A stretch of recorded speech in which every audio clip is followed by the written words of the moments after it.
The most amazing guest every Tuesday we have, Mr. Ranjit Dhaliwal. Thank you very much, Farid. Always great to be here with you. And I love your choice of songs, man. I love these Punjabi folk songs. I actually understand them. Yeah, it's energy. Unfortunately, I don't understand the Hindi songs that much. That's amazing. It's always a pleasure having you on air.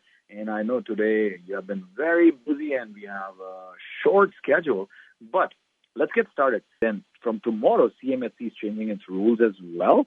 And there are so many things happening in the real estate market as well as mortgage. If you're buying a resale home, can you add the cost of renovations into the mortgage? That is one question that my clients have been asking. And what is the best answer for this? Nice. Actually, that is a really, really good question because a lot of times clients will pass up on a particular property because they feel like they had 5% down payment for the purchase and they don't have the cost for the renovation, whether it's $30,000, $40,000, $50,000 or more. And there's actually a very specific program available to them through CMHC, through Canada Guarantee, and through Genworth. And that program allows individuals, so let's say, for example, you really love a house, and let's say it's a $500,000 house, for argument's sake, although it's tough to find something like that in the GTA.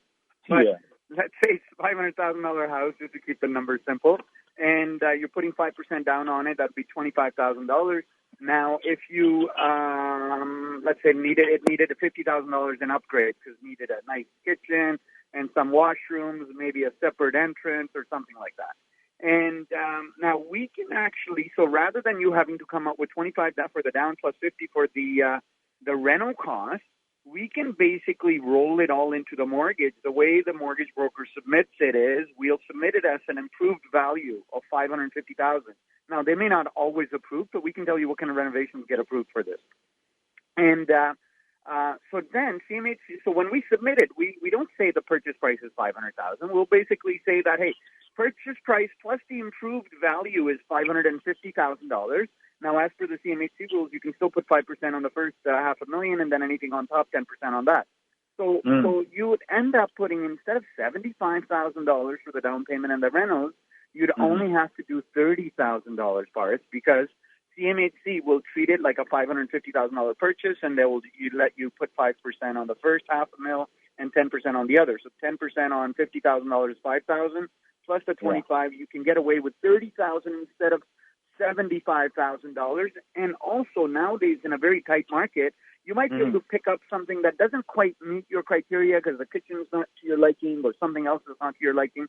Well, it doesn't matter. You can just improve it. Maybe you'll pick it up at a lower value. So it's called a Purchase Plus Improvements Program. Talk to your mortgage broker. They should know about it.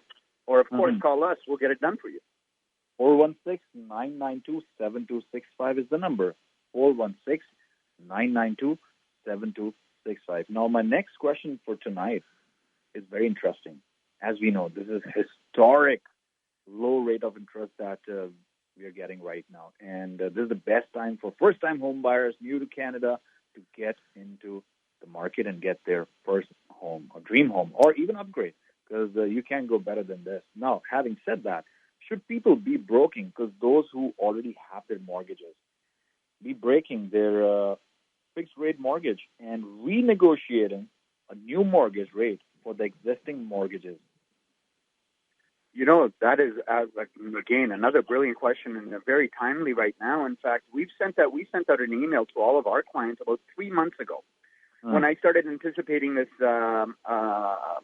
this COVID stuff that's going on, we figured that the rates are going to go down, the banks are going to start cutting. We saw that in the bond yields. So actually, we can even figure out before the banks are right at the time that when the bank is deciding to lower the rates. So we follow that research and we can figure out if they're going to drop the rates or increase the rates or whatnot. And so what I did was about three months ago, I used about 7,500 people that received my emails over the last 15, 20 years or so, and they're still on my list. So I sent these emails out, and I told them precisely that. I said, right now is the time to break your fixed-rate mortgage, because if you wait longer, your IRD or interest rate differential is going to increase, because what the big banks do, and those are the guys that write most of the mortgages out there, and these big banks, what they do is they have a posted rate and a discounted rate part. So today's posted rate, for example, is 4.94%, and the discounted rate you can get as low as you can get as low as like around 2%, 2.10, or even at 1.99. Let's say, right? You can get that on a high ratio mortgage. Now, if you get that, you're getting a discount of 2.93%. That's a huge discount.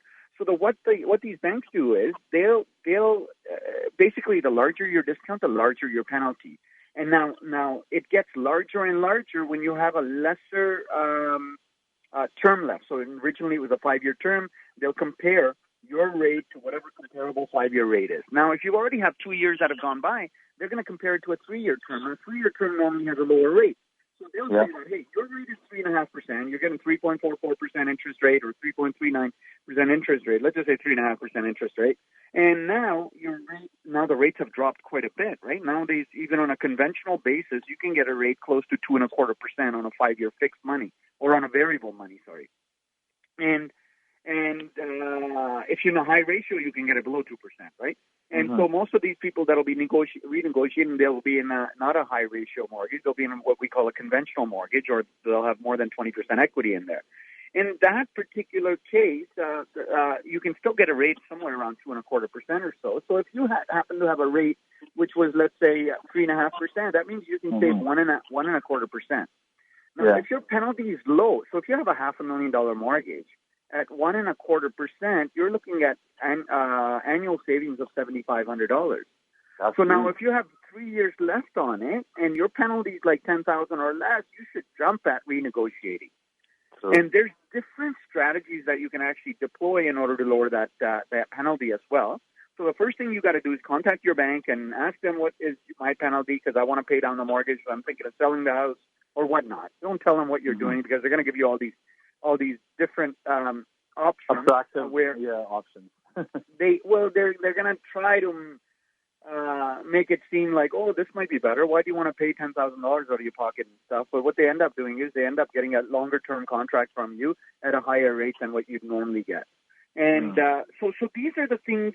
So what you want to do is you want to just find out what your penalty is. Then you want to bring that number back to us. Then what we'll do is, a lot of times we can estimate what this penalty is going to be. But the problem we have is we don't know how much discount you got. And again, the bigger the discount off the posted rates that you got, the bigger your penalty is going to be.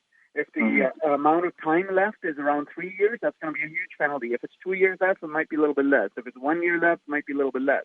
5 years left on the mortgage or 4.5 years left, it'll be very low penalty. So, and if you're with one of these monolines, what we call monolines, which are AAA lenders, but they're not one of the big 6 banks, then you'll also have a lower penalty. So if you're not with one of the big 6 banks and you're in a fixed rate mortgage, you've got to break it. You got to break it. You'll save tens of thousands of dollars. Wow. And one of the things that when you come to us is we might say, hey, look, you're sitting on so much equity. You got a $300,000 mortgage. You got $1 million home. We can access $500,000 of it. Are you interested in shifting that equity? Which we found, Paris, recently that about 25% of the people are looking to buy an investment property right now who are homeowners because they missed the market.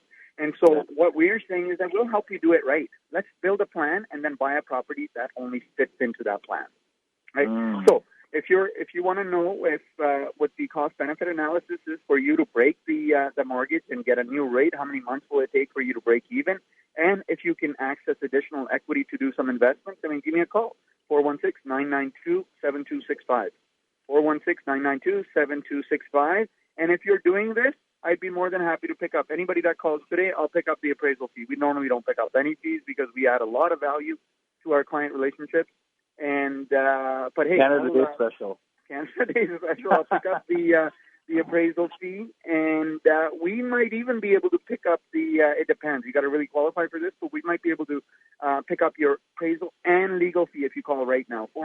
416-992-7265. Leave me a text message. Leave me a voicemail. I'll get back to you personally. We'll talk about your personal situation, and we'll do a quick cost-benefit analysis right on the phone. Those numbers very quickly, that this is what I think is going to be your cost, this is what I think is going to be your benefit, and we go from there. That's amazing. Ladies and gentlemen, 416-992-7265. 416-992-7265. It can get better than this. Call Mr. Ranjit Dhaliwal. He's going to take care of you. Thank you so much, Mr. Dhaliwal. We'll discuss more things. And you know what? your tips and all these small little information and education. It is making everybody so happy, including myself. So thank you so much for that. Thank you, brother. I'm looking forward to seeing you tomorrow. I want to tell you, I need some suggestions from our listeners for our podcast name. I was thinking about something about grow your liabilities with Ranjit Dhaliwal and Paris Watia. That's grow your liability. People want to grow assets. I want people to grow their liabilities. I want them to grow their debts. Good debts. Okay, grow your debts with Paris and Ranjit, or Ranjit and Paris. How about that? Yeah. But give us, and if you have any other suggestions, give us a name for our podcast and our YouTube channel.